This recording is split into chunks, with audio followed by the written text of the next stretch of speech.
meeting wrapped up early, and I got a parking spot right in front of the studio. I think it's lottery time today on that stuff. And You play the lottery on Real Talk. Yeah. Was it Jason that was the big winner? Actually, you were the big winner, and you were generously. I gave it to Jason. Gave it to Jason. Is that how it was? Emily was here as well. Yeah. So Jason won. Emily was here. Jason won. I won. Jason was saying he was going to use his whatever it was, $25 or something like that, for a date night, and I think I won like 70. Somebody has to go back to the tape on it. Somebody told me this like lives on forever. Yeah. You can go back and look at that. Lives on forever, Smith. Pardon? Lives on forever. Lives forever, yes, Miller. And so I gave it to him. I said, let's take your wife on a real date, not a McDonald's $25 date. Which at some point today, I want to talk about your best places to eat. Go-to places for dinner and stuff like that. It's interesting. The two questions we get asked all the time. So how's the market? And then the thing, so where can I go to eat? You get that one? I get that one a lot. Keith, you get that? Kate Lucas, welcome to the show. The eat one, you get that too? Yeah, my gosh, I get time. that one all the time. I can see where you're getting it. Yeah, right. I love Siebel. Yeah. I'm surprised with realtor you were. Give the show a like and a share, guys. Grayson, hello and welcome to the show. Stephanie in Scottsville. Stephanie, you're about to get a moniker on the program. You watch the show so often. Vanessa Parkhill, happy birthday to your son Lee Parkhill. Happy birthday, Lee. Earlysville's finest, the Parkhills on the show today. Happy birthday. You notice I didn't sing. You could sing if you want. I have to believe me. Real Talk with Keith Smith. I have way too much respect for the family. Real Talk with to Keith go ahead Smith. and do that to them. Judah Wickower, we can rock and roll when you're ready. Judah Wickower is the director and a frequent and relied upon contributor. You know what the first thing he said when I walked in this morning? He said, "I'm still talking in the show. Give me my damn microphone." That's not what he said. That's what he said to you. That's not what he said. Because Keith initially was going to be late, and Judah and I were going to fill for 10 to 15 minutes, and Judah's like, "I'm talking." That's not what you said, Judah. I had slightly different approach to it. I think anyone who watches the show realizes you did not say that. All right, Judah, we can start the program when you're ready. Quiet on the set.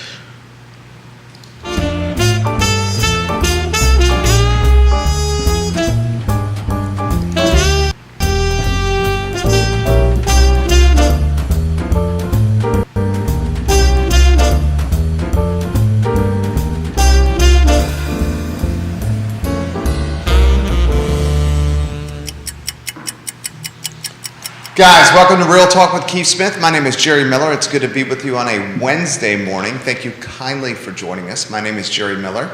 We're live in Charlottesville, across Central Virginia, the Commonwealth, the country, and the world on the I Love Siebel Network, and we're presented by our good friend, Inner Circle, our dear buddy, Scott Morris of Ross Mortgage.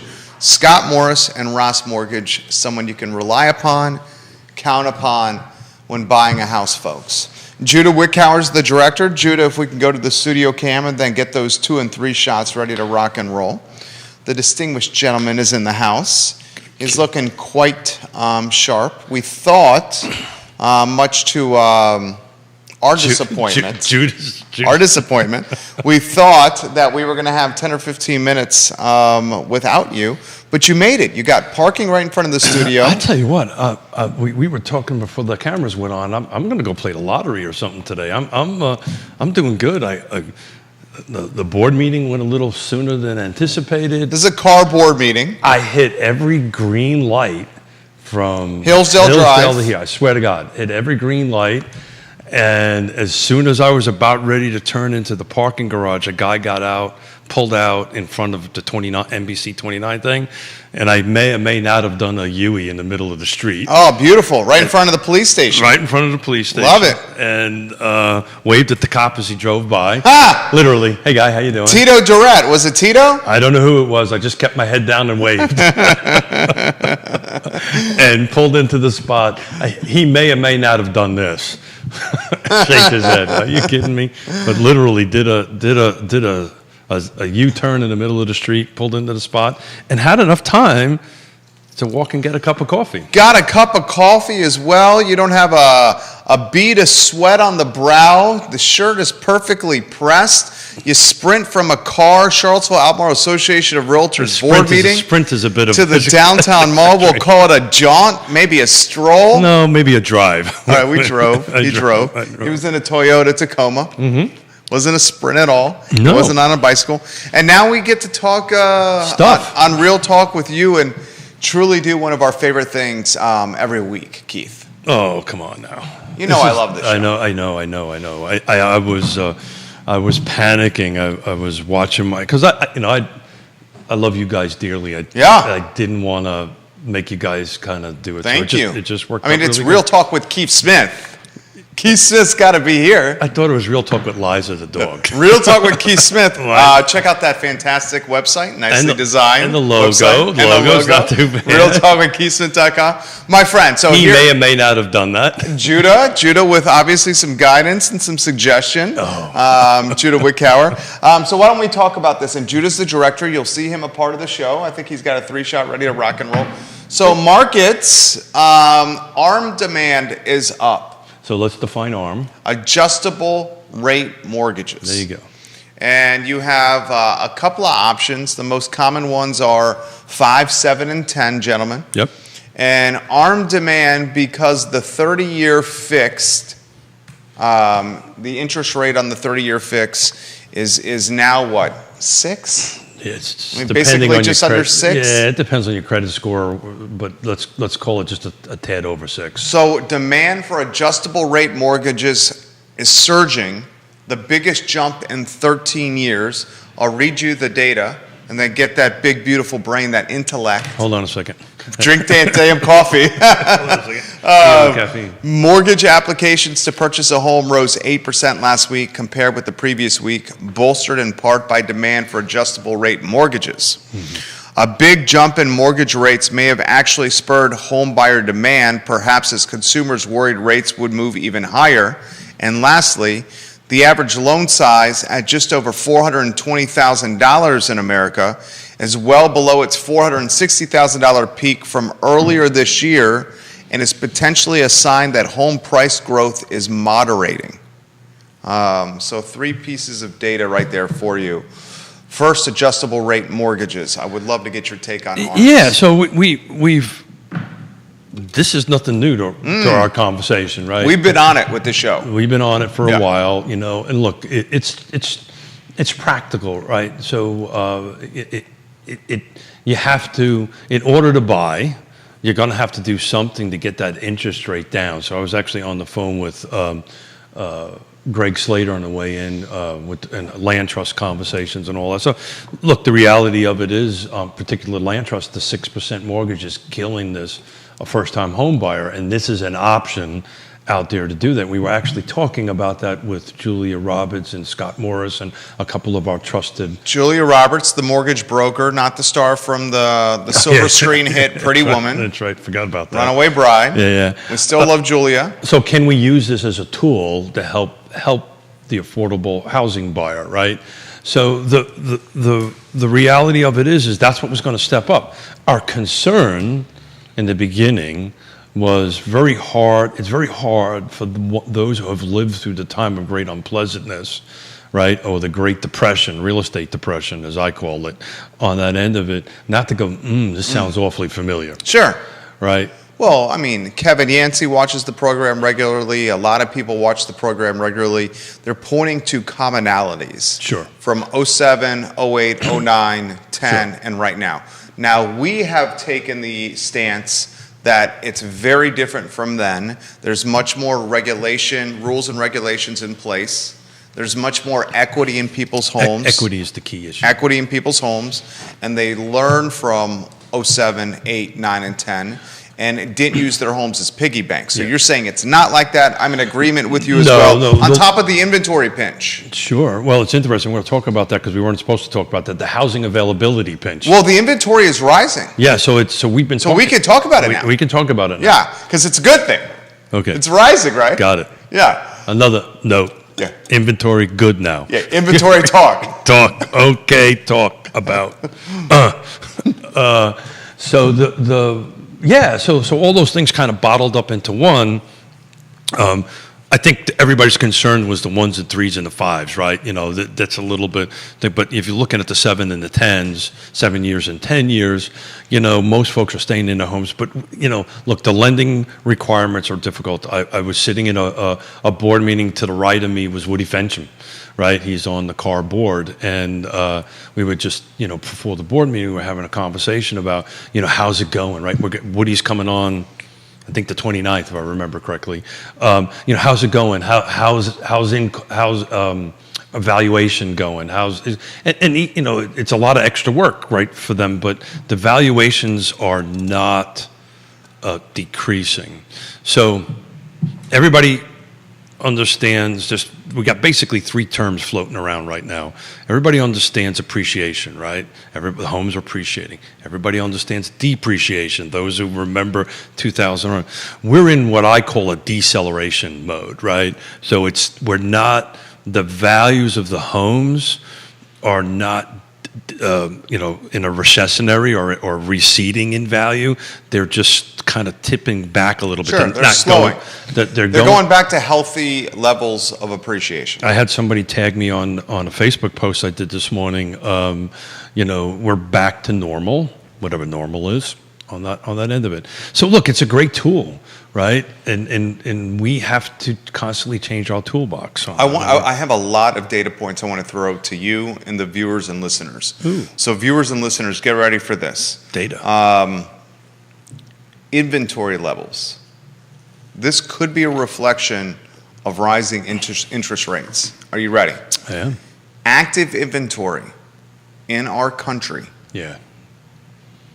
nationwide, is now up 17% year over year, Yeah. according to Realtor.com. In some areas, it's closer to 30%. Year over year. Yeah, that's year over year nationwide.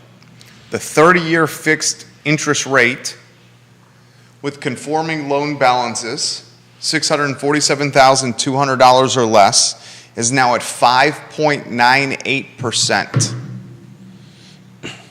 Yeah,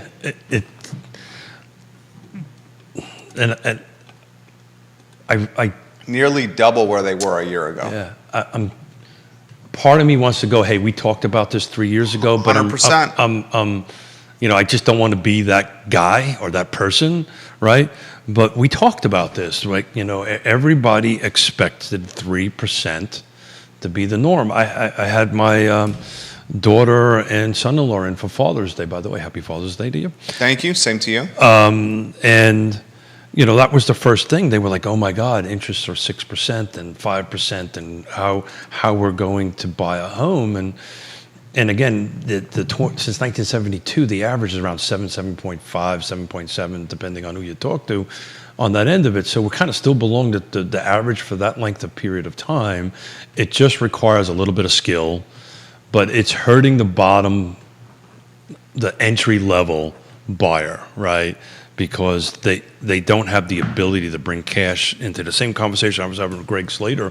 He was talking about some recent sales, and he's coming in on the 29th with Jim Duncan. Heavy hitters. Yeah, definitely. This is a sit back and shut up, Smith, and let them talk show. But he was saying, look, the prices are accelerating there still in Old Trail, and it's even at this interest rate. And what it is people are bringing more cash to the table, right? Instead of financing 100% or 97%, they're financing 60, 70, 80%, whatever the math. How many deals have you done with adjustable rate mortgages? Wow, I can't remember the last one I've done. No, but it was. Have you done one this year? No. Have not done one this year? No. I don't think anybody in our shop has done one yet. I would say the last time I seen that was, in the insanity world, 2003, 4, 5, 6 kind of thing. But interesting, so we're allowed to talk about inventory. I just looked quickly this morning, and I posted it on my Facebook page. This last 7 days, we had 101 new units come on. Same week a year ago was 75. So we're going in the right direction on the end of it. And we've got more actives this last week than pendings. We got 101 versus 86. The big difference on that is price changes. A year ago, we had 27 price changes for the same week. We got 77 now.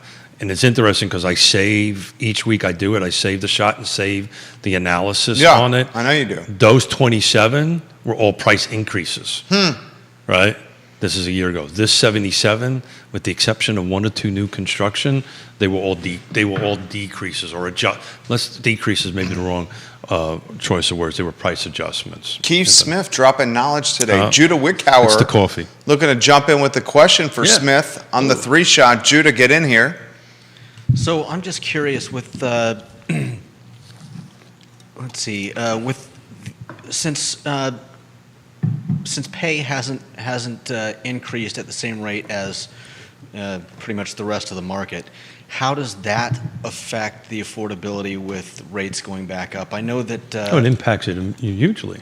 Yeah, I mean, I know that like you and others have said, 40 years ago the rates were 15% and higher, but is that sustainable with the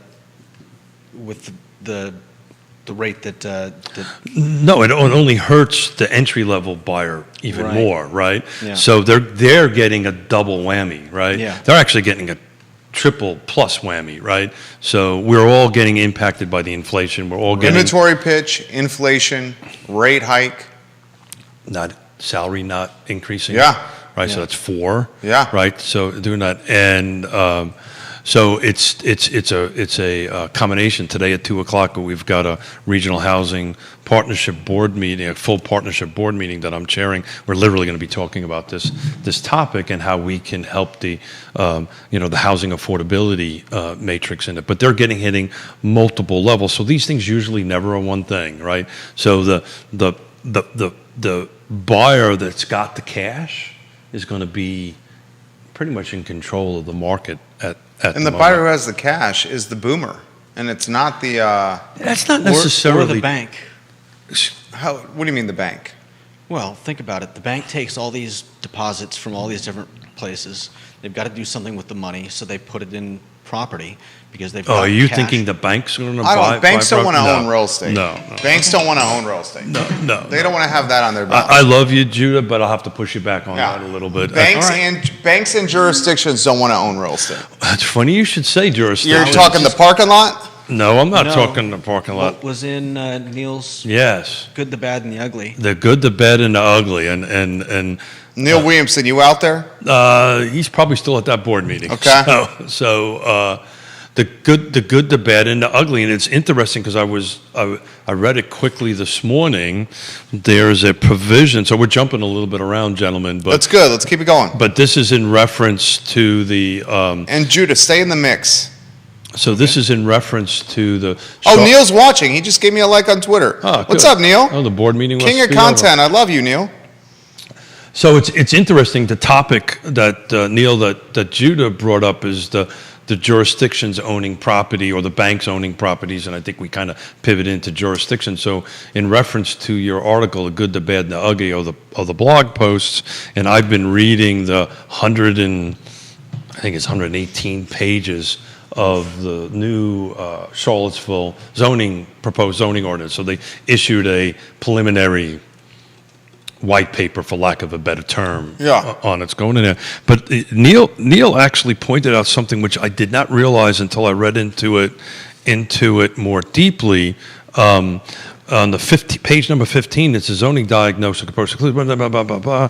So what they're talking about is the city having the right of first refusal, which really perplexed me, and I really have not had a time to get into great detail, and he might be able to add into it a little bit. I'm trying to figure out how legally it says support the city right of first refusal. If a local property owner is selling units that are affordable but unrestricted, that's the important word, the city and/or its designee, whatever that might be, land bank, I don't know what that might be, could have the right to acquire those units at fair market value. And Does that mean if they put in an offer, you have to accept it over any other offer? so I was And here's another question: is who determines fair market value? Right. And Well- here's the third question: if it's a multiple offer situation and the city's offer is not the best, does the city still win the property? Yeah. Because they're the city. And here's another question: how can the city do? You lost me after one. With the city with the tax rate, is the city going to tax itself the full rate on property they own themselves? Of course not. I mean, those are all legitimate questions. Yeah, well, Woody Fincham, hello. Hey, Woody. Your bottle of bourbon is phenomenal. Oh, Neil yeah. Williamson, questions for you. I mean, don't you think those are legit So- questions? Those are very legit questions. well, the word unrestricted, I'm actually in But cities and jurisdictions don't want to own property.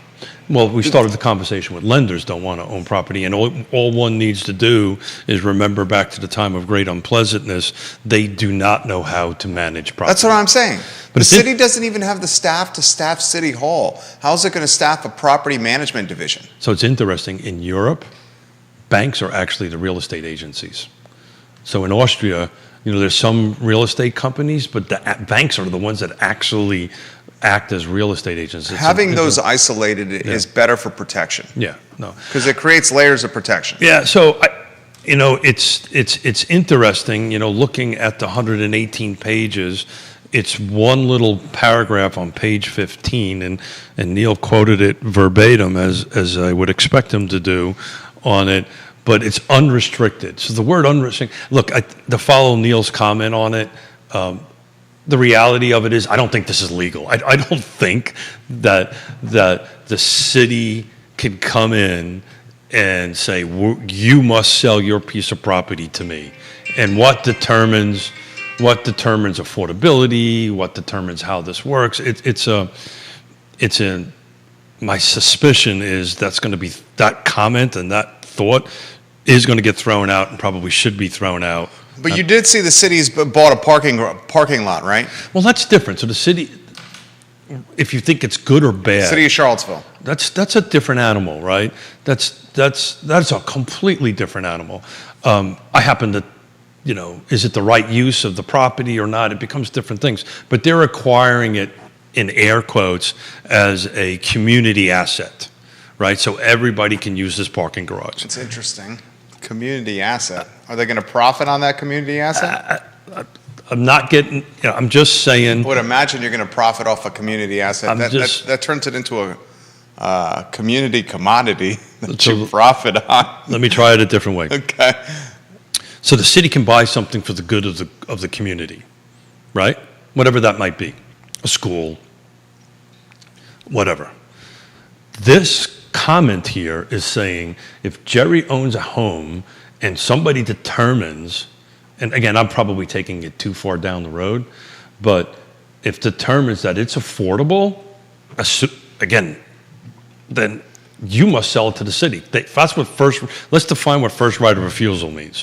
First right of refusal means if I'm entered into a contract with you to go ahead and do that, and there's a first right of refusal for Judah, right? Oh, excuse me, you put a piece of property on the market and there's a first right of refusal for Judah, and I come in and put a contract in on it, Judah gets first shot. Yeah. Obviously the first right of refusal. I just don't understand. I read this at 4:00 in the morning. I just don't understand how they could actually legally do that. So if that's true, that's definitely defined in the ugly standpoint, in my opinion. But the likelihood of having to worry about that is not very high. The likelihood of having to worry about that is not very high. They don't want to own the property. Yeah, well, they said that about the beginning of COVID, so, right? I But can't see. it's in there see for a reason. Very few scenarios where they would want to own the property. The That's in city. there for a reason. Somebody has spent time and energy and conversation to put that in there. What do you make of the downtown parking purchase? Downtown parking lot. Yeah, I have not really read into that too much. I'm not that read up on it. Just I under mean, 1.7 million. Yeah, To help appease the court sharing agreement with Albemarle County. Got it. And so I'm not read up enough about it to get into too much of a detail into it. But an example. $40-some thousand a parking space. Well, Yeah, and wasn't it 73% over assessment. Yeah. And the Market Street parking garage is rarely full. Of course, a lot of that has to do with the last 2 years, I think. The pandemic, undoubtedly.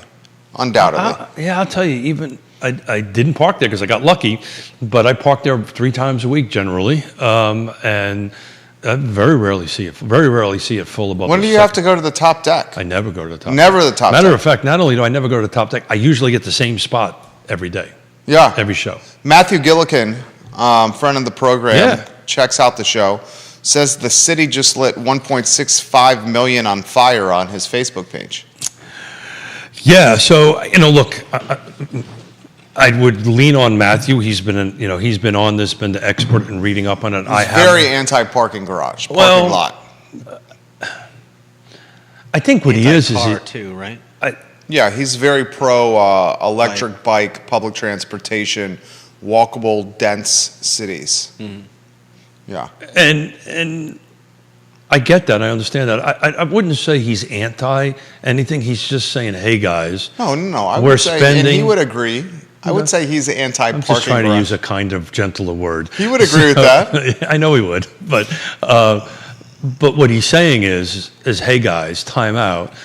What we're spending $40,000 to park a car, and because of the parking requirements, right, that's a whole nother level of this 118-page document that we haven't gotten to yet, which is what is really the design requirements for this zoning, right? Because there's the zoning, what you're allowed to do it, then there's the site plan end of it, or there's the subdivision, or there's the site, how you physically have to do it. And one of the struggles that you run, particularly around affordable housing in the city of Charlottesville, is you have to have like 1.5.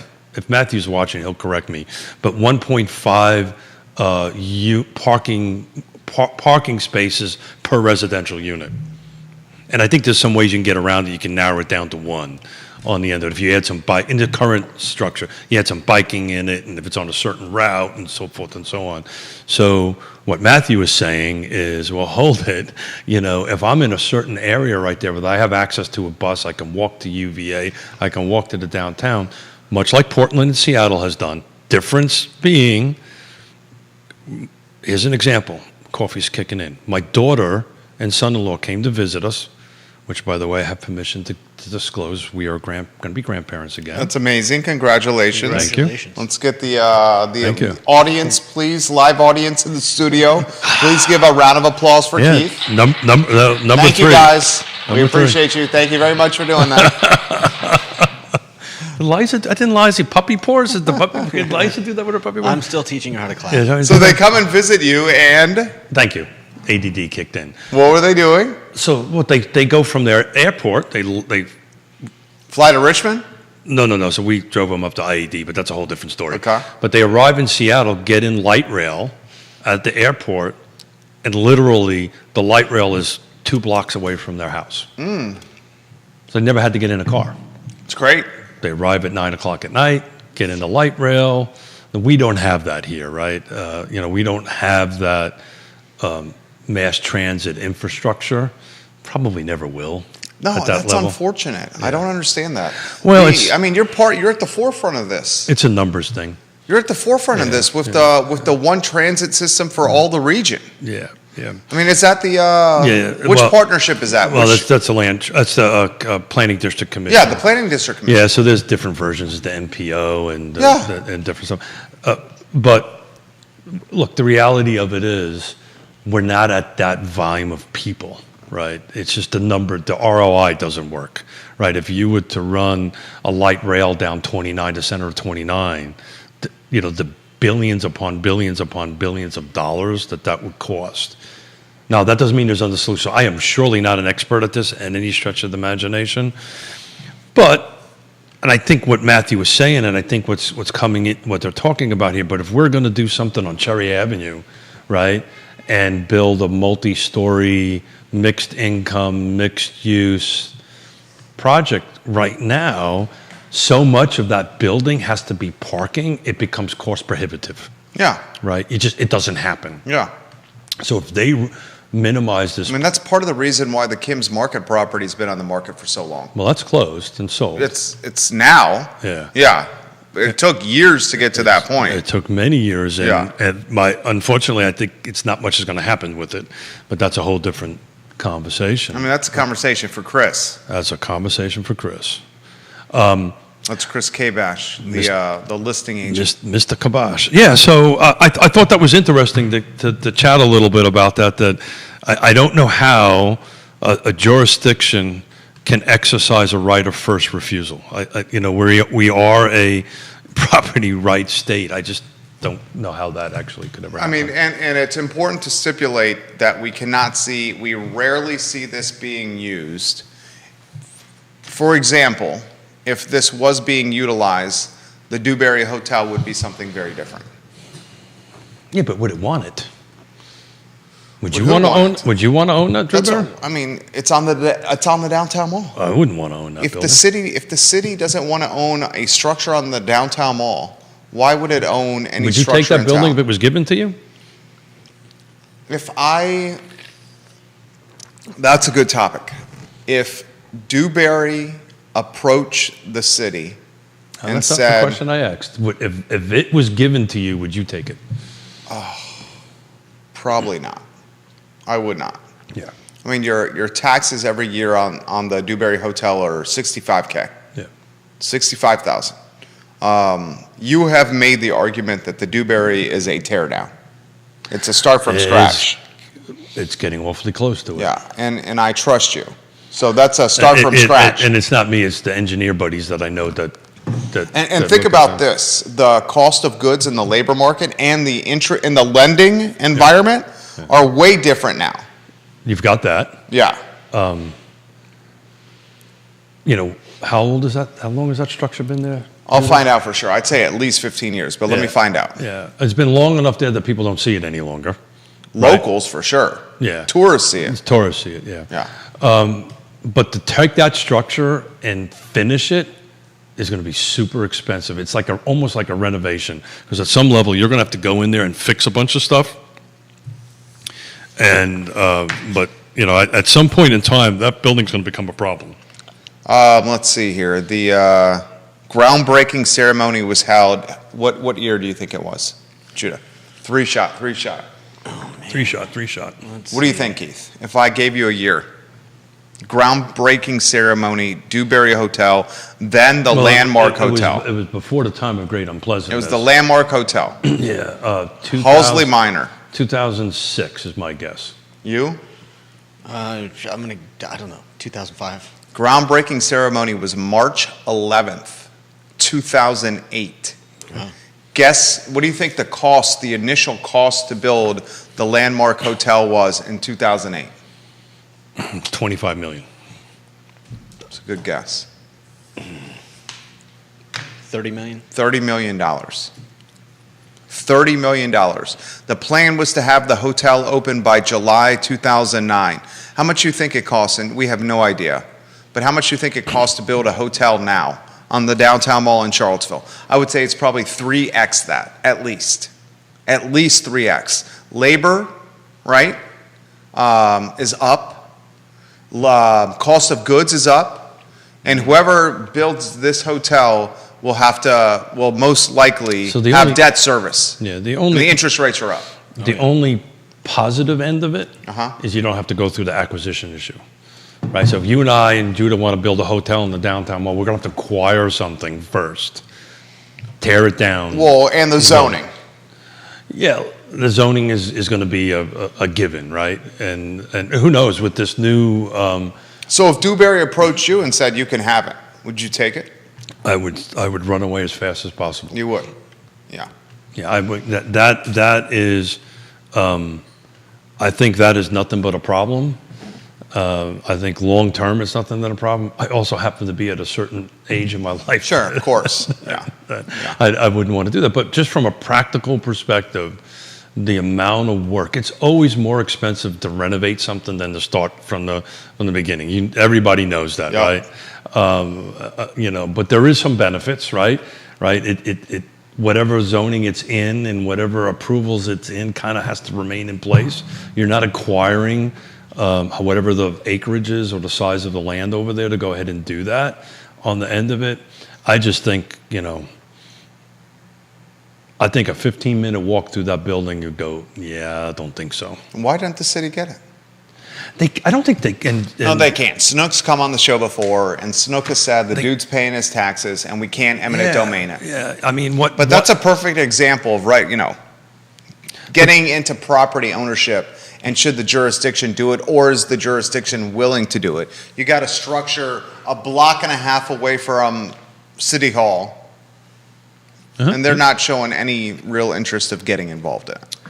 Well, I don't think they can. They right? can't. They Sanook can't. said they can't. They have no legal recourse. That's exactly that's right. what he said. Right. So, and they sure as heck don't want to be in the hotel owning business, right? With all due respect to my dear friends at the city, they're having a hard time running their own business, which is the city.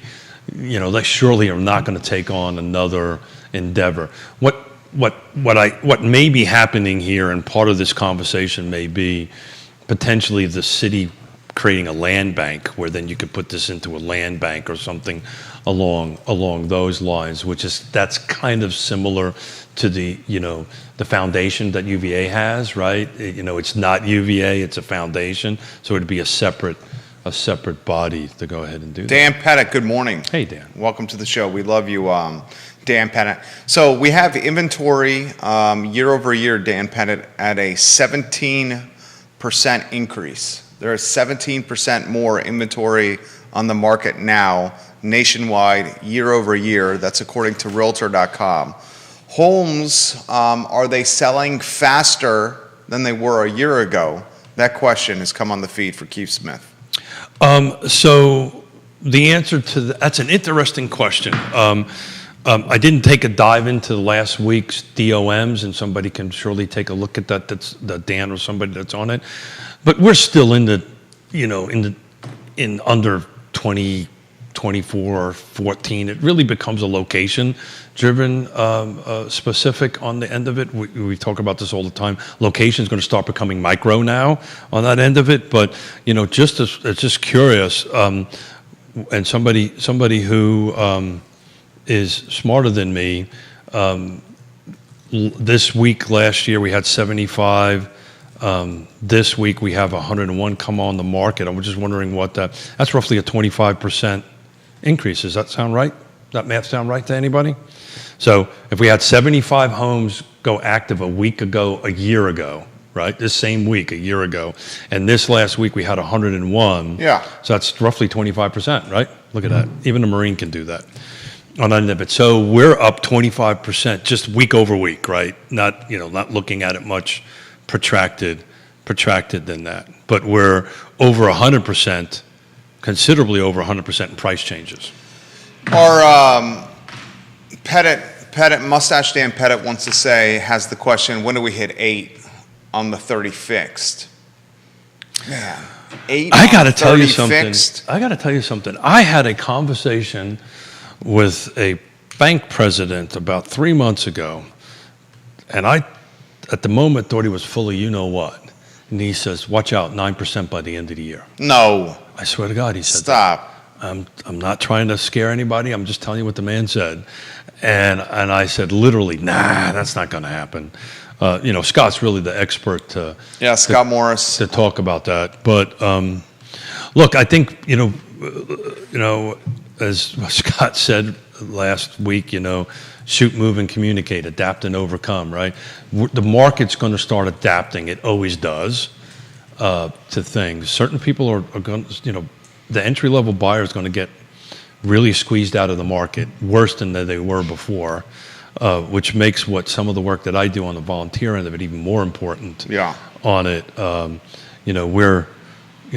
we were struggling to help people before 6%. At 3% is getting much worse. Jamie, Jamie Turner, repping the pep in Culpeper, the mayor of Gordonsville, one of Woodbury Forest's finest alum. I want to give a shout out to Gordonsville. Jamie Turner. On Sunday, when we came back from dropping off the kids at IAD, we stopped to grab a cup of coffee in the middle of town. There's this great little coffee place that opened up, and Yona and I sat there out in the outdoor thing, and it is really a gorgeous, it's amazing. I love Gordonsville. little Love Gordonsville. town. Traffic's a little buzzy. My hearing aids were picking up quite a bit of it at 1:00 in the afternoon or whatever time it was. But yeah, man, it was gorgeous. Man, I enjoyed the heck out of it. Jamie Turner shares a link to a listing in Gordonsville on Main Street. That listing and link can be found in the comment section. I know exactly that house. Of my Facebook page. It's 204 North Main Street. Yep.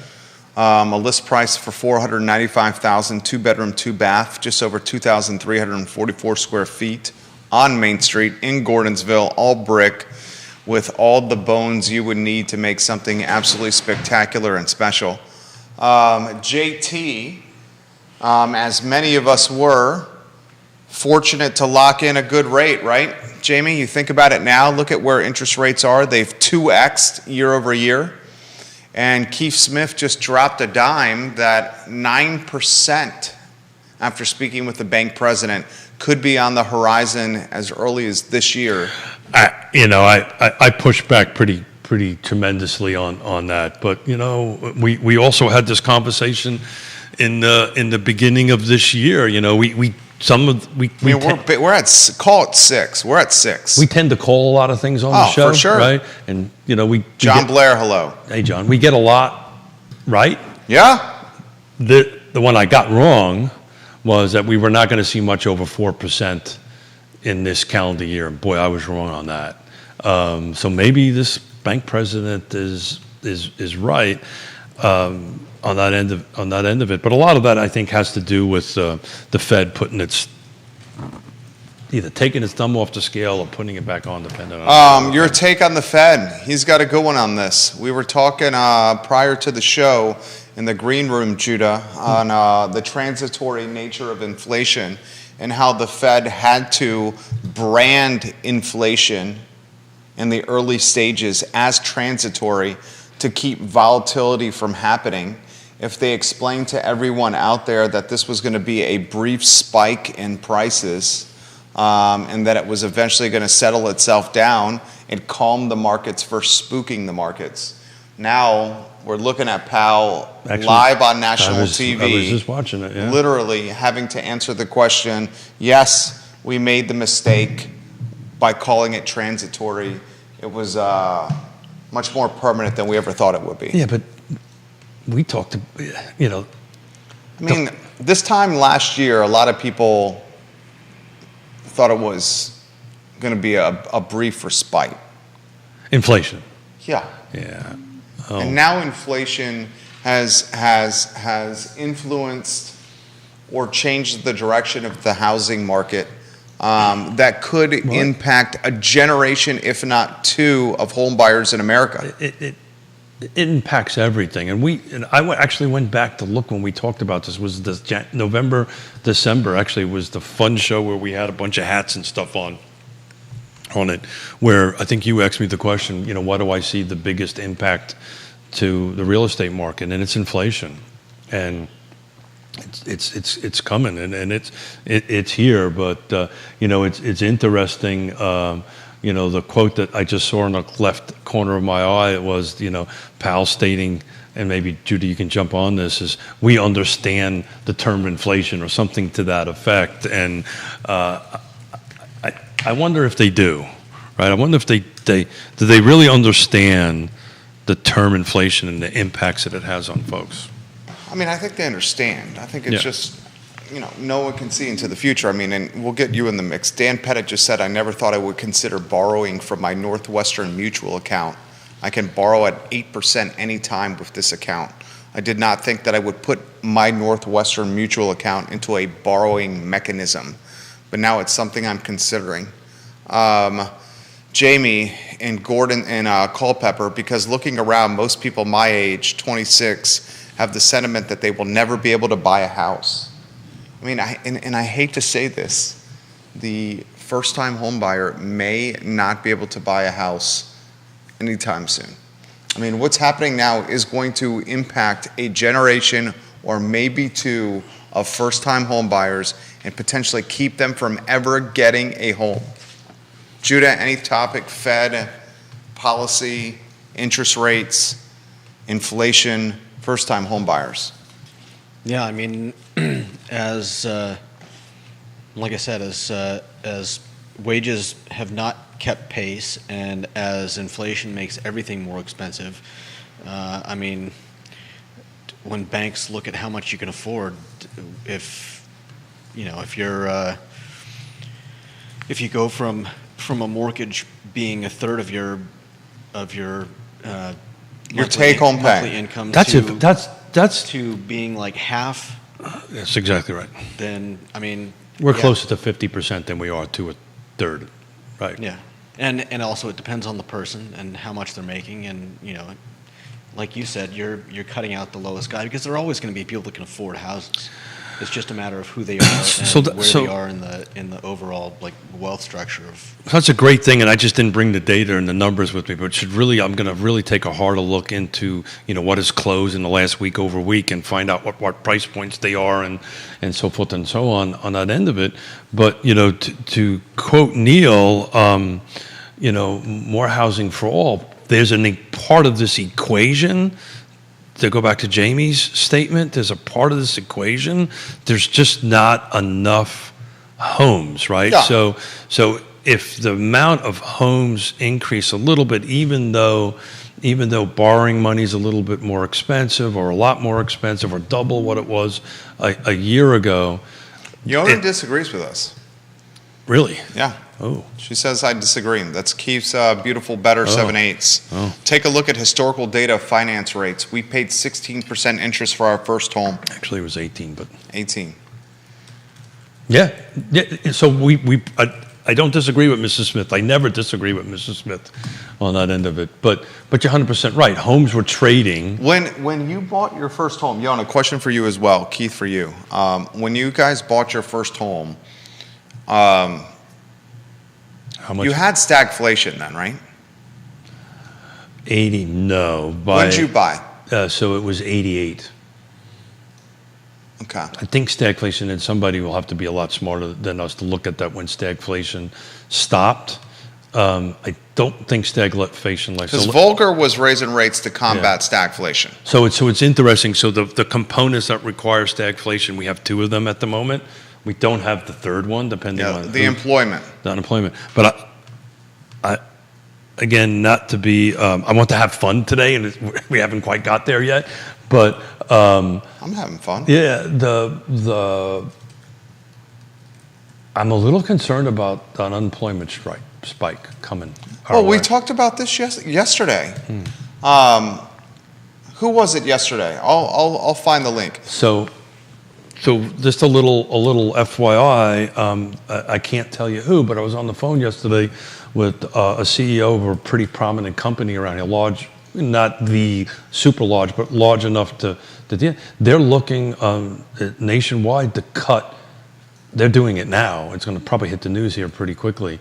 50% of their facilities they're shutting down. Yeah, we were talking about this yesterday. We were saying we were talking about how the jobs are going away. Our industry, the big companies, the national companies or the Wall Street companies are cutting people. Some lenders are cutting folks on that end of it. Now the pool of unemployed, jobs versus available is kind of like the housing market, right? It's just huge, but it's starting to happen at a bit of a rapid rate, and it's something we need to keep an eye on, because if that starts increasing a little bit, then that's an extra component on top of this, which is going to make it even harder. We're not negative Nancy's. No, not at all. But we talked with Alex Erpy yesterday how some economists are saying the unemployment rate needs to get to 16% before inflation is going to get in check. And that was Larry Summers. Yeah. Larry Summers literally said he wants 10 million people in America. This is the former U.S. Treasury Secretary, Larry Summers. 10 million people need to lose their job, or we need to get to an unemployment rate that is significantly worse than it is now to curb inflation. That technically may be true, It's but terrible. you know, somebody's going to lose a job. Somebody's going to lose some Yeah. stuff. So we got to be a little sensitive to that. I mean, if you think about that, having unemployment, we'll get to the comments coming in. Buchensky, we'll get to your comment here. Coach Buchensky he did here in a some matter great of moments. comments It's called the yesterday. Phillips curve. Yeah, And they used to believe that there was a direct correlation between inflation and unemployment, and you couldn't have both at the same time. The Right. more you- That's the more exactly you right. had of one, the less you had of the other. But as We're having it now, though. as we mentioned yesterday, you can take a look at places like Argentina and see that that doesn't always hold true. that the data points may be archaic and not applicable to 2022 exactly. But dude is a baller, or he's got on his resume is certainly very prestigious credentials, former U.S. Treasury Secretary.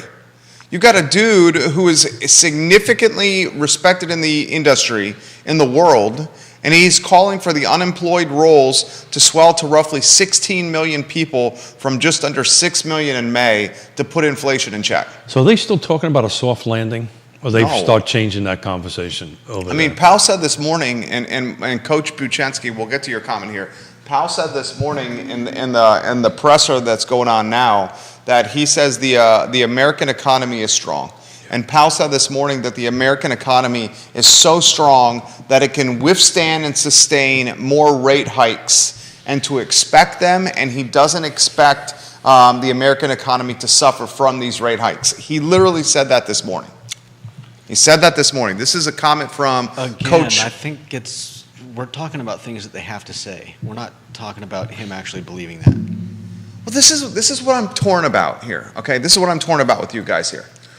We have some data that suggests coming out of COVID that Americans have chopped down credit card debt and have pent up demand from 2 years of staying But that's inside done a 180 now. and wearing a mask. The credit card debt is Credit going, card debt is up. going Credit through the card debt roof. is up. Right.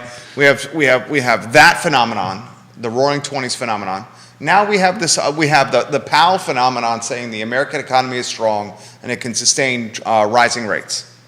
Then we have this other phenomenon that's in the news cycle of first-time home buyers are never going to be able to buy now because inventory is low and rates are ridiculous. So- and we have this other phenomenon in the news cycle that inflation is spiking and it's out of control and it's impacting everyone. Well, what's the phenomenon? Is it inflation is out of control, or is it's the Roaring '20s and pent-up demand is driving economic growth post-COVID? So to Yona's point, in the late 80s and the 2000s, these components that you're talking about have always been there. The only little difference, not little, the only huge difference that we haven't been is what the impact of the pandemic all the way across the board. Look, and this may not be a popular comment right now. I have to tell you, I am super bullish on real estate. I'm actually the most excited I've been about our business and how real estate's going to do, only because, and this may be unpopular, and I may get myself into trouble, and I tend to do that regularly. You've got to have skills to help that first-time home buyer. Yona and I are doing first home buyer transactions right now. We're helping people buy homes right now, first-time home buyers. You just got to open up a different set of tools to help that buyer. That toolbox is very different today than it was 6 months ago, and you just got to brush off a tool that might have been sitting in there that was your grandfather's. That is the only used once is the right tool for this circumstances. That makes sense? Yeah. I'm excited about it, to be honest with you. Let's get to comments. And why don't we ask the experts here? We got one expert in Keith, Michael Buchensky, The expert is Mrs. Smith. Yona Smith, Woody Fincham, Michael Buchensky, Bill McKenzie, Jamie Turner, all watching the program. Are you guys bullish on real estate for the next, call it, 2 years? Or do you expect a lull in real estate over the next 24 months? Michael Buchensky is in. I predict, and I could be wrong, hedge funds and corporations with cash will buy up new construction neighborhoods and try to force the market in areas of economic growth to a rental market, first owner occupied second. Michael Buchensky is predicting hedge funds and big corporations buying up real estate in strong in areas or regions or cities with strong economies, and those corporations will then take that real estate and turn them into rental properties instead of single-family detached purchase properties. Which makes some sense because if Buchensky's a smart guy.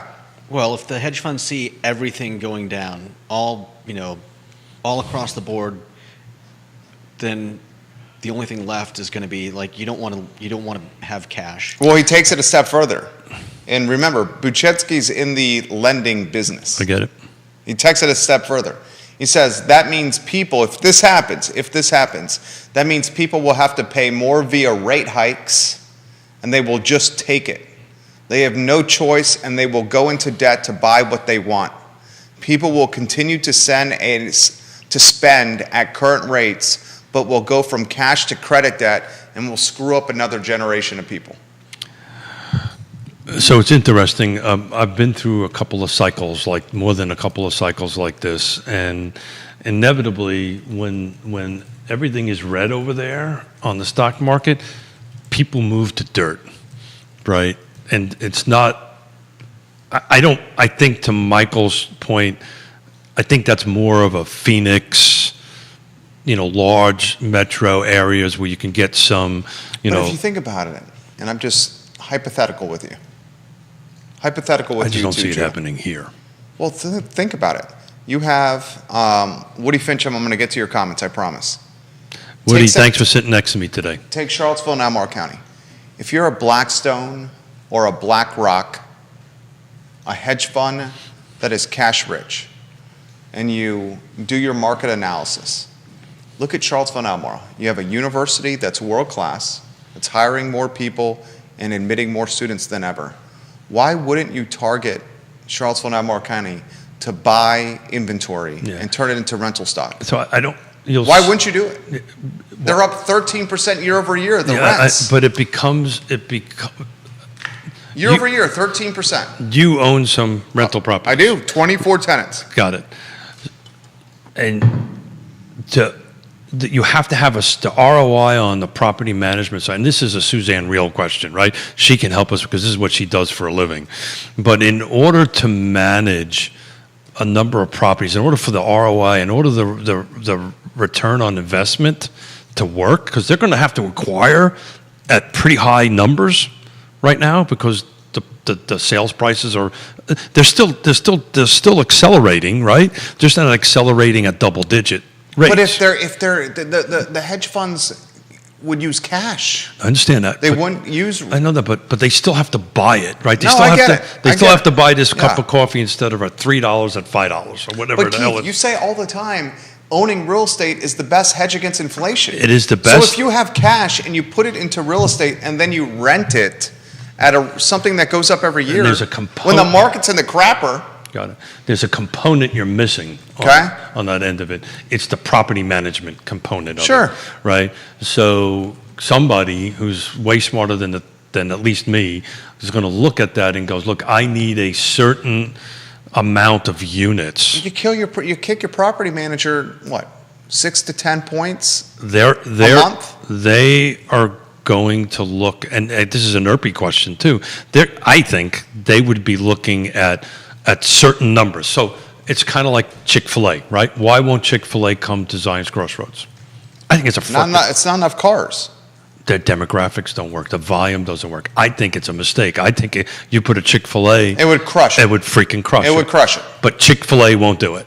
Yeah. And then what'll happen is Blackstone, all these bean counters they're gonna go to a place where they can get a certain absorption rate. It's developer 101, get a certain absorption rate and a certain return on investment so that they can get their dividends to their client. I just don't see it happening here.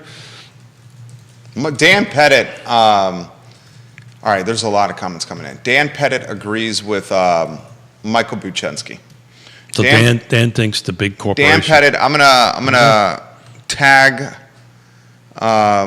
Michael Buchensky and Daniel Pettit's comment here so they can connect. The show airs on 15 Facebook pages, 15 Twitter accounts, Spotify, iTunes, Apple Podcasts, YouTube, LinkedIn, Instagram, Snapchat, TikTok.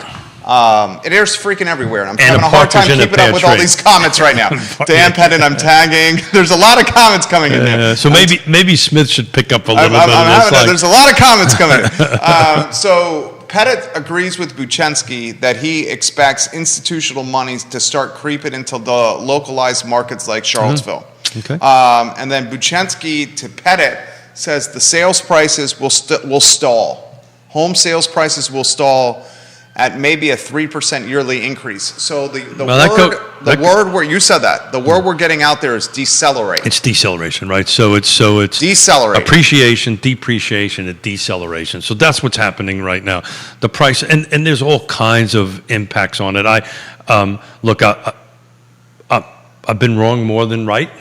And I may be wrong. I just don't see the institutional buyer, and I use the word institutional specifically. I do see the more localized players in the market.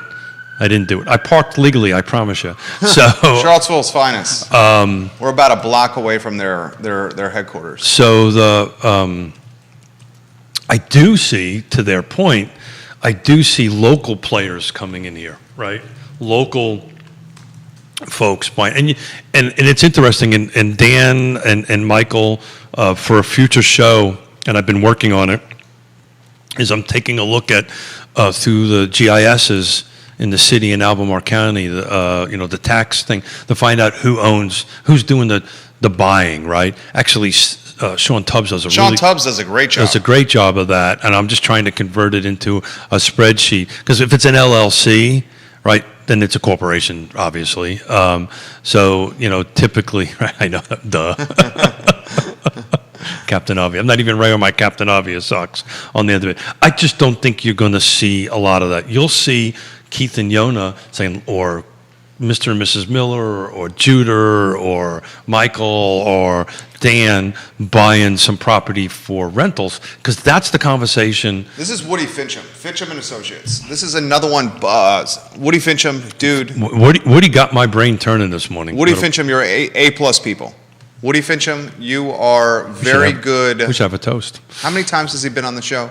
He's been on your show once, and then we filmed something here for Pearl Certification. He is very good on camera. He has significant knowledge. You're gonna, as long as he's willing to do it, you're gonna see him on more regular basis. Because we should get Fincham in the mix once or twice a month, easily. Yes, sir.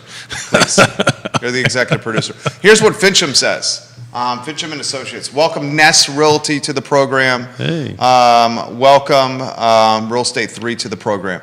Woody Fincham has this comment, which is an agreement with Buchensky. So this is a topic we may need to cover here. And Wickauer, are you following? You're in the mix? A little bit. What are you doing over there? You playing Wordle? No, It's like a dude's playing Wordle, and you just got caught with your hand in the cookie jar over there, dude. No, I'm helping Tuck. Okay. At Carter's Breads. Okay. This is the life of brand management. There's always something. You're always at the mercy of your clients. You're doing good, bro. He's always doing well. He's doing well. So this is from Fincham. Wall Street is displacing Main Street. A big part of what we're dealing with, I think, is the presence of large corporations holding long-term rentals. Right now, they are experiencing tremendous growth and lease rates for single-family homes. You couple that with the downward pressure that's coming towards the lower price markets because interest rates have gone up so much, and it's repositioning folks who could afford a whole lot more house into a spot where they can't afford as much house. So you've got investor pressure, and you also have folks downgrading from one house tier to the next, or even a couple down. It's going to create some serious inventory issues. So the follow-up question I have to Woody on this, and I respect the heck out of him on that, but is that going to impact our local market? He says he thinks the real estate market locally stays strong for the next year at least. I would agree with that statement. Yeah, I've always felt 2024 is going to be the year. Michael Buchensky. This is a comment from a financing man, a mortgage broker. Hell of a coach too. hell of a coach, great basketball player. Beard game is strong. Awesome father, awesome dad, awesome husband. Michael Buchensky, love this guy.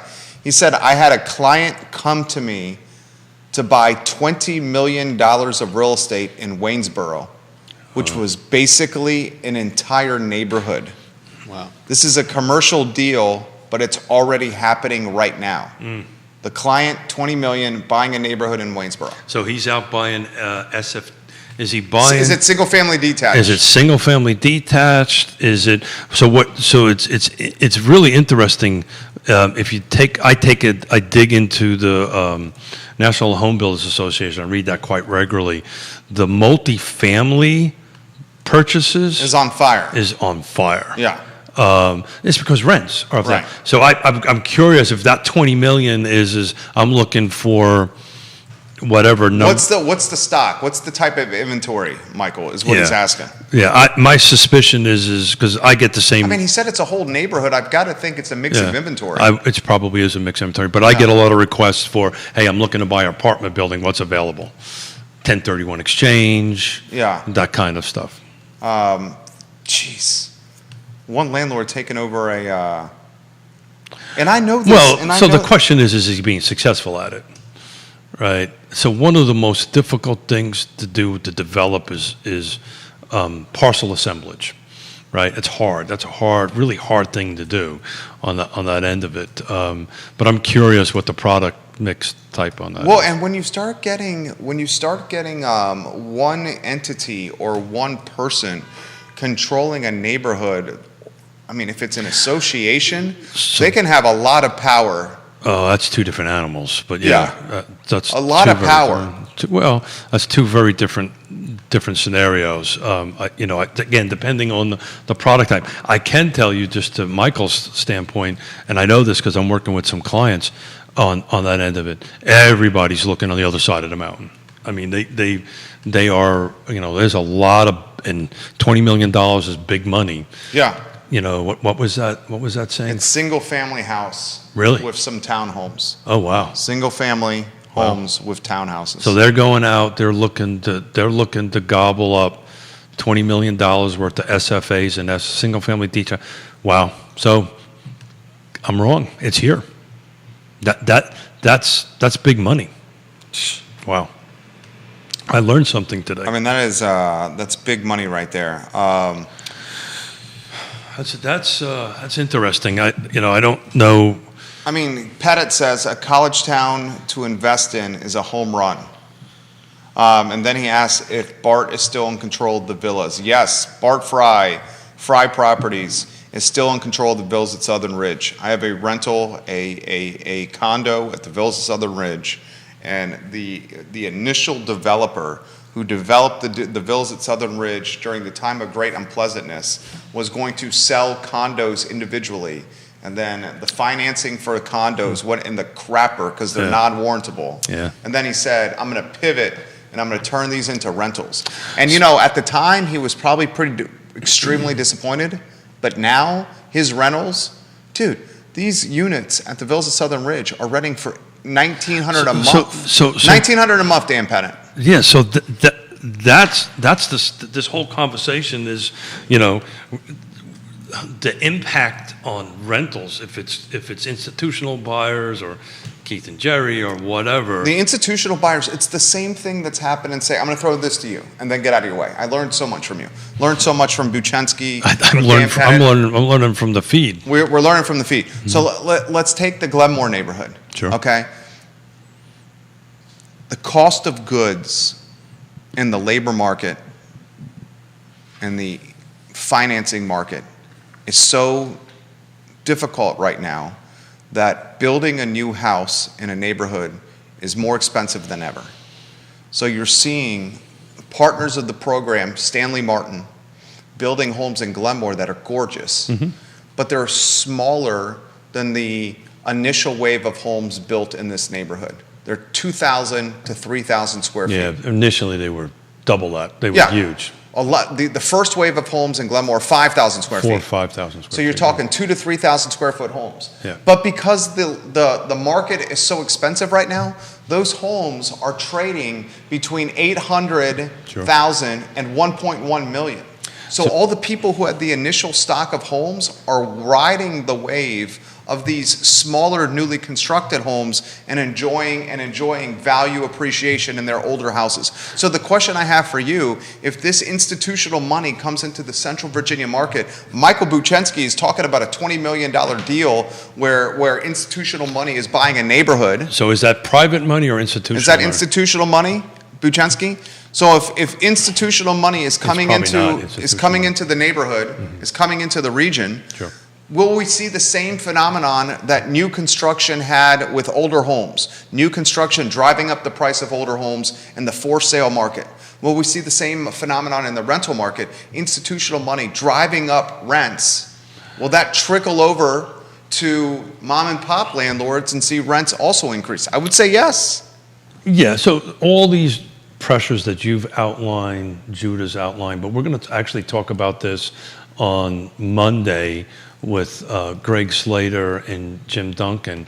Greg's actually going to talk a little bit about if you take a look at some of the pricing in the MLS, some new constructions are actually decreasing in their value. They're actually lowering their prices. So he's going to kind of... Where? This was a quick conversation. I hadn't had a chance to take a look at it, but he's going to share some information. Not Old Trail. I don't know because it was a quick conversation, Okay. 2 minutes before I walked into the car board meeting. But he's going to share because he was asking me, "Are you tracking this?" And I said no, and he's going to track it for us and talk about that. But I know Ryan Homes out in Fluvanna County has lowered some of its prices. So he's going to take a look at the new construction. And my follow-up question to him was, well, be prepared to talk about why, right? What is that? Why is that happening on that? And it could be cost of goods. Like lumber's dropped and maybe it's reflecting in the price, or maybe they went in a little too high and they're trying to adjust it. But I was a little bit taken back by that. I'm going to ask him this question directly. And you're working hard today. I am working hard today. There's a lot of viewers today. Is that an anomaly? I don't know. So everybody who's watching now, please tune in on Monday the 29th, because he is the new construction expert. Well, I know he is. Slater is. And I want to ask him that question. Because the contractors and custom home builders that we work alongside are saying they can't hire anybody. Absolutely. I had the same reaction you had. Really? But, I trust Greg implicitly. This is the new construction. He knows he's been doing it for decades on the sales side, so he'll share some of that information with us. What a show. Holy schmoly, look at that. What a show. Rolled in here with what? 2 bullet points? Wild Bill. This is from Wild Bill McKenzie. Wow. So corporate entities buy large rental groups. If inflation pressures push in causing jobless rates to rise and force a issue with food. Hold on. I'm not sure I understand this comment. He's basically saying those in the lower economic stratosphere will suffer the most. Undoubtedly, that's what we've been saying here. Well, that's the conversation I'm going to have at 2:00 on the Regional Housing Partnership. We always have a roundtable discussion, and I throw a topic out. And I'm actually going to throw this very topic out that we're talking about. What is the impact of the market right now on housing affordability? Right, and what as a body, if there's anything we can do to impact or to assist that. And what I'm hearing today is that the institutional buyers in there buying it up, and if the city wants to do anything other than, I think the first right of refusal thing it was something written in there to be thrown away, because I don't think it makes sense. But what it can do is it can give money to certain nonprofits. I'm a little partial to the land trust on that end of it, since I chair it. But it could give money to help buy units so we can compete against the institutional buyers, where we can go ahead and potentially buy that. Think about the unfair. I've been wanting to create a REIT Real estate investment trust. for housing affordability, to exactly what they're doing. Think about how unfair an advantage institutional investors in a hedge fund would have. Yeah. They're cash rich. They have likely a lending arm. The lending arm that they have associated with their firm gains value when rates go up. Yeah. So if they buy neighborhoods and gobble up inventory, that's going to impact supply and demand. Yeah, so It's going to make there's the values of the prices go up. So when people need to borrow money from them, they've artificially increased the prices of homes, and then you're borrowing money from them at higher interest rates. Plus, they're getting the juice from the rents going up because they're gobbling up the inventory. They can drive rental rates up. And they're getting the value that comes with the appreciation of the houses by gobbling up the inventory. The prices are going to go up as well. They win so many ways there. Well, I think Michael There's a Michael. quote- Go ahead. I'm There's sorry. a quote from the Danish MP, or at least he was in 2016. What's MP? MP is Minister Prime? I don't. Yeah, MPs would be the same as a Prime Minister? PM. No. Well, Let me see. no. MP in the British and the parliamentarian. I can speak English. Is Danish. Yeah, but they have a parliamentarian style government. On the end of it, it's like a It's a senator. Minister. Yeah, it's Minister of the Parliament. What did the Danish MP say? She coined the phrase, "You'll own nothing and be happy." In other words, once the hedge funds have bought up all the property in your neighborhood, you're going to have to rent, and you'll be happy because you've got to live somewhere. Right? until the numbers don't work and they dump everything on the market. Well, then you have a glut of inventory. Then you know what happens when you have a glut of inventory.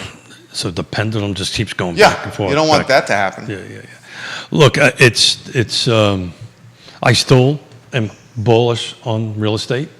Maybe I'm supposed to be. I can tell you from our little world, we're busier now than we were 6 months ago. On the end of it, I think a lot of it has to be people are seeking out trusted advisors a little bit more. You have to bring a little bit of skill sets to the table to navigate this thing, to hire somebody like Scott or Michael or Woody and all the stuff that really know what they're talking about, so they can go ahead and real time it for you. But yeah, it's. You want to know something that I've learned? Member of the Parliament, Jason Howard, thank you very much. Member of the Parliament, he said. This is what I've learned. It's like a senator and representative. This is what I've learned in 2022. How about what we've all learned here? After one of the best bull runs in American history, call it mid-2020, late 2020 to 2022, where the stock market was absolutely on fire and green, and you felt untouchable as an I've got a response to that. as an investor, I've realized that yet again, that timing markets is not a great approach. Your timing a market is going to be extremely difficult to do. What's the best Okay. thing to do? Just Be patient. In the market rather than trying to time Time it. in. exactly. So it's interesting. Yona and I lived through the time of great unpleasantness, lost everything we had, right? We were heavy in real estate, obviously. And actually, we stayed out of the stock market until recently. Well, that's the next thing I've learned yet again is diversifying your assets is incredibly important. Yeah. From end of 2020 to early 2022, stock portfolio was freaking on fire. So Everybody was like, we're untouchable. But since it's dropped in 2022 and it's gone down between 20 and 30%, depending on how your portfolio position. You know what's not gone down in 2022, 20 to 30%? Property. The real estate holdings. Yeah. That's why I'm The saying. real estate holdings have done the opposite of And that. that's the reason why I keep on saying it's a hedge for inflation. So right Done now, the opposite of that. yeah. So again, to get a little bit personal on this, we lost $17 million. Literally went from this to zero. A lot of hard work, built ourselves back up. But we, over the last 10 years, have been building a pretty sizable cash position. Not sizable. We have a cash position on it right now, and we're unloading our cash right now. because at the moment it's worth 8 to 9% less. As Yeah. interest rates go up, Exactly. the value of that starts dropping, and we're talking to the ERPs and going, here you go, ERPs, do something with this. Judah had something to say. Emergent Financial Services, the ERPs, who he's referencing. Yeah, so in response to the last 2 years of bullish markets, I saw something, and this was, I don't know that this is definite proof of anything, but somebody put I think they put the last 2 years of, like, I don't know I can't remember if it was the S&P or what, but they basically subtracted all the money that was printed by the Fed, and what you end up with is rather than Flat market. rather than a bull market, you end up with a flat. Flat market, yeah. Last 2 We years. all know we know it was artificially propped by stimulus money. So Powell just said That's what you're saying. the labor market is Yeah. is the problem. I was just reading the what do they call it, teleticker, The ticker. the ticker below, and I think whoever made the mention about I think it was you that read the article about the unemployment rate, or somebody Larry Summers. was predicting it. I think that's what they're going to start doing now. I think what they're going to start doing now is trying to force the unemployment rate to climb up a little bit to try to cool this. Larry Summers, the former U.S. Treasury Secretary, wants 10 million people to lose their job to curb inflation. Does anybody remember when 6 million unemployed in May. He said it needs to swell to 16 million. If it swells to 16 million, inflation will stop spiking and will start plateauing. He wants to see a 1-year spike to 10% unemployment, Yeah. 2 years at 7.5%, and 5 years at 6%. If you have a 1-year spike at 10%, 2 years at 7.5% unemployment, and 5 years at 6% unemployment, I swear to God, 2 generations of Americans will So, forever be left behind.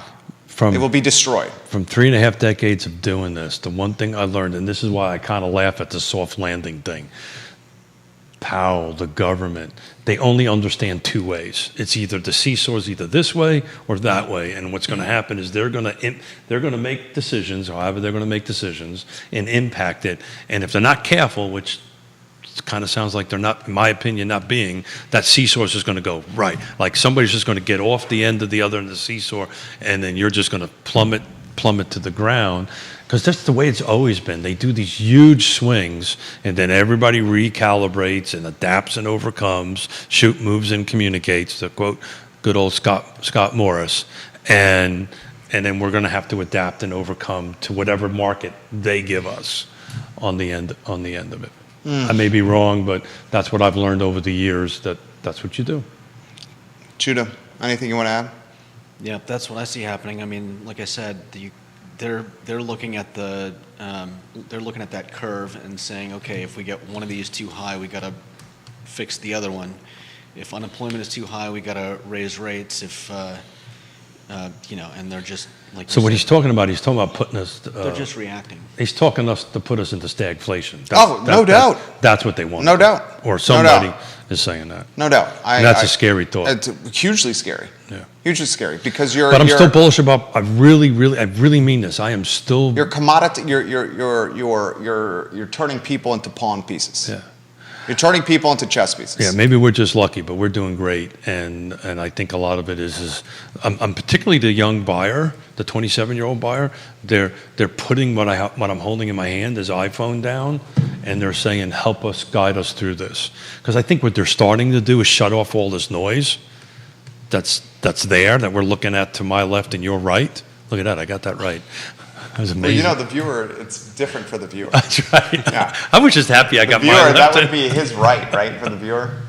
Well, they can't see the screen anyways. They can see the screen. Well, Where the screen is But what if they're where he's listening? looking. What if they're listening? So in the studio, Well, the viewers. the viewers and the listeners, to my left as I'm sitting here is a TV screen with doing, what is that, CNBC? CNBC's on here 24/7, 365. CNBC. Or I guess Monday through Friday, from when we wake up till when, a couple hours after markets close. There's also a value, and I guess this is what I'm trying to say. Just shut that off.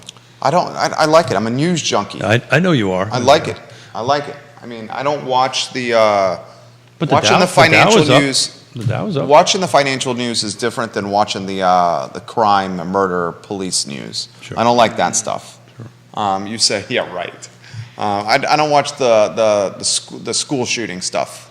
I don't watch that stuff. So, gentlemen, thank you for trying Yeah, to great filling in, was trying great. to fill in for me. I'm glad that I was able to get here on time and got a little lucky.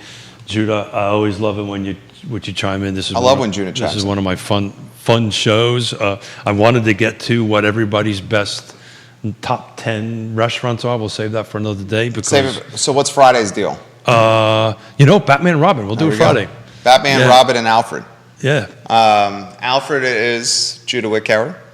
Wave to your fans, please. Batman is Keith Smith. Wave to your fans, please. I am Robin. My name is Jerry. And this is Real Talk with Keith Smith. All the shows are archived at It's a realtalkwithkeithsmith.com. wonderful logo. It's a wonderful logo. It's a beautifully designed website. If you'd like to see who built the website, just scroll down to the footer. There's a clickable link for you to go visit the firm who designed and developed it. You don't have to do that if you don't want to. Check out the partners. Well, I'll definitely click. Check out the partners. Please check on the partners. Without them, we couldn't be having the fun that we have three times a week. No doubt. No doubt. You did a great job. Thank you. Today was a lot of fun. It was a lot of fun. I love throwing a couple topics out and see where it goes. I love it. Thank you to the viewers and listeners.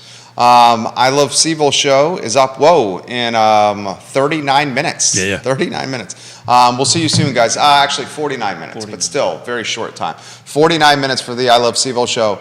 So long, everybody. Take care. Thank you, everybody. Hold on. Yeah, had a great time, man. Maybe